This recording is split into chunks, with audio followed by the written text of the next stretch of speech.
takut itu bisa Bang Reki, diinformasikan pada kami. ada yang ingin ditanyakan Bang Reki oleh Bang Syahrin, silakan Bang. Ya, untuk Bawaslu, kami kira bahwa ini skandal dukungan palsu ini kan begitu masif terjadi. Nah, banyak indikasi kuat bahwa satu, dukungan itu tanpa konfirmasi pemilik KTP. Termasuk Anda ya? Ya, termasuk saya.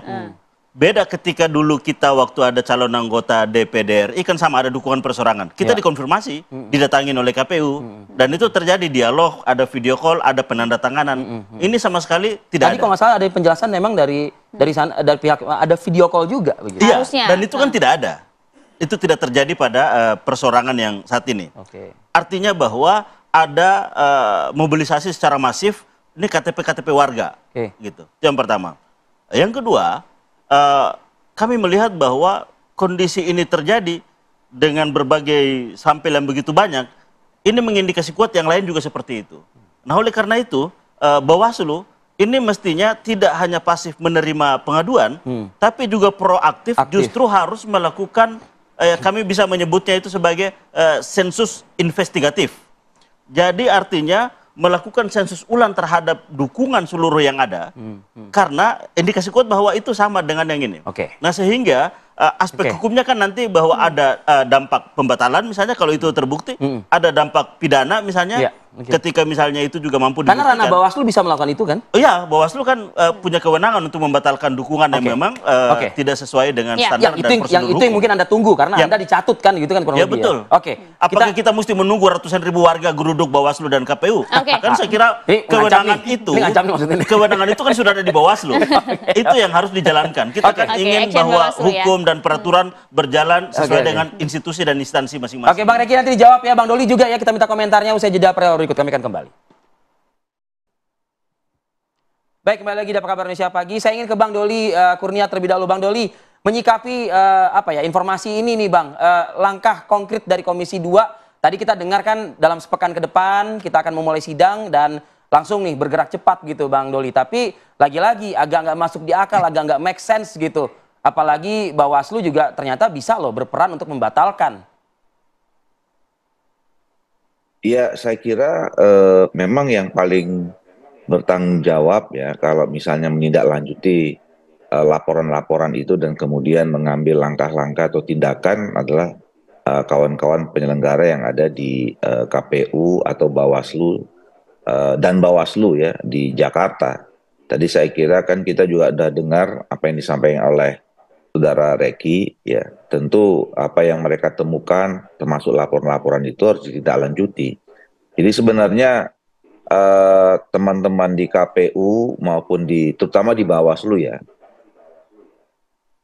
juga sudah berupaya untuk melakukan tugas dan tanggung jawabnya ya, menghindari atau mengantisipasi hal-hal yang seperti ini. Ya, tapi lagi-lagi saya kira memang kita masih punya kelemahan ya, dan ya yang namanya orang melakukan kecurangan itu kan pasti lebih berupaya untuk lebih menemukan cara yang lebih canggih lagi dibandingkan aturan-aturan yang memang sudah kita buat gitu. Nah, jadi kita harus proporsional saja. Saya kira orang-orang yang melakukan ini bukan hanya di Jakarta aja ini ya. Tapi di beberapa daerah juga terjadi seperti ini. Gitu. Nah, jadi kita minta dan kita dorong supaya teman-teman Bawaslu lebih aktif lagi ya, dan kemudian teman-teman KPU bisa memproses kalau kemudian didapati terbukti secara nyata dan kemudian dikonfrontir dengan peraturan perundangan yang ada untuk diambil tindakan.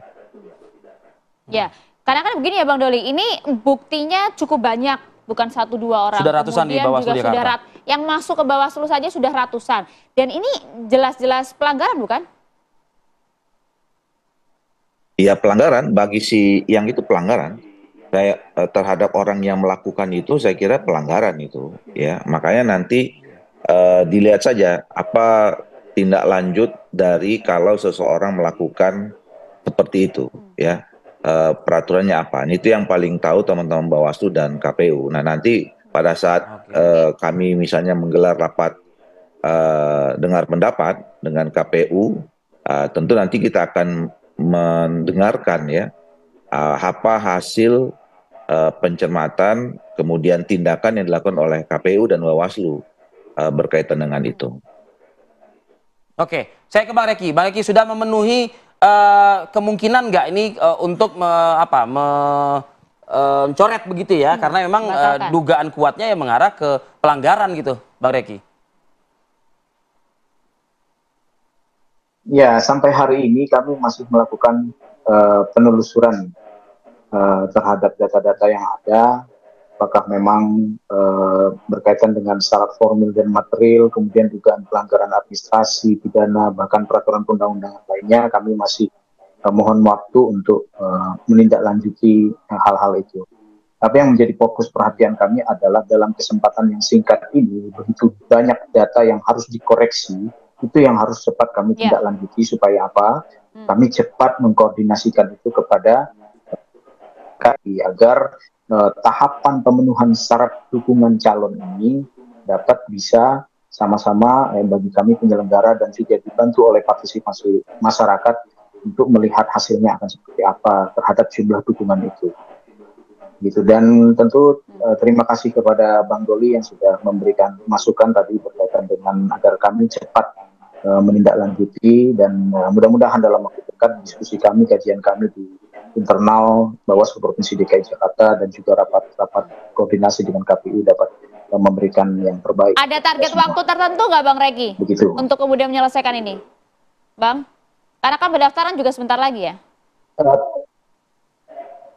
Ya, terhadap syarat dukungan ini kami tidak membatasi waktu ya dari sisi pengawas pemilu. Selagi ada data yang masuk ke kami dengan keterangan yang seterang-terangnya terhadap NIK, nama dan alamat, ya itu akan kami terus sampaikan kepada KPU agar segera ditindaklanjuti.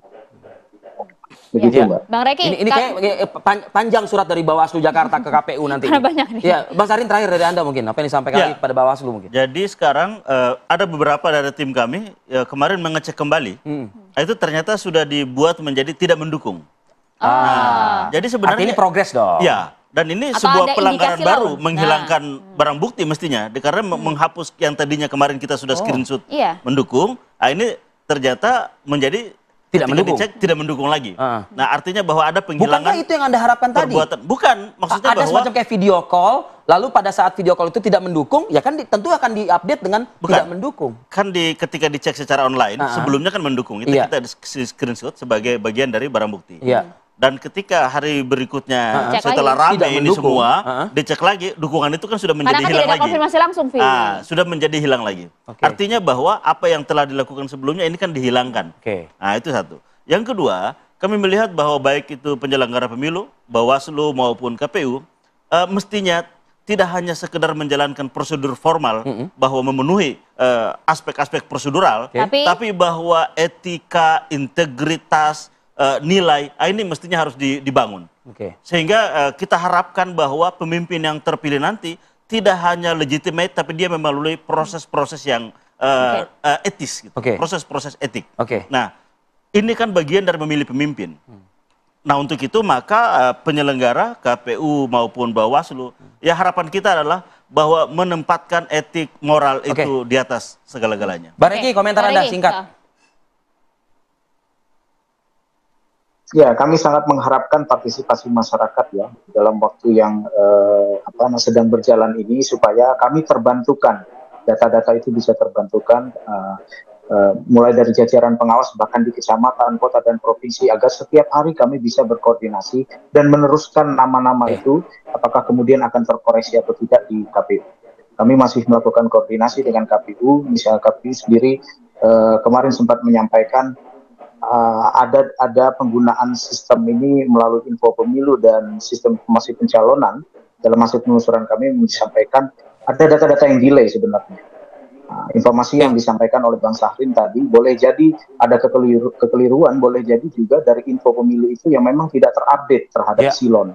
Padahal sebetulnya di tahapan verifikasi administrasi ataupun faktual itu sudah di-TMS-kan. Nah, sekali lagi kami mohon ditulis aja semua Bang Reki dalam surat cintanya ke KPU, Bang Reki. Kesempatan ini bisa berpartisipasi. Iya. Bang Reki, singkat saja Bang, artinya ini tidak hanya sekedar pelanggaran pemilu biasa tapi bisa ditarik ke pidana, betul Bang? Oh iya, betul. Ini masih dalam penelusuran kami, Mbak. Masih dalam penelusuran kami. Tapi bisa ke arah sana, Bang? Kalaupun terbukti?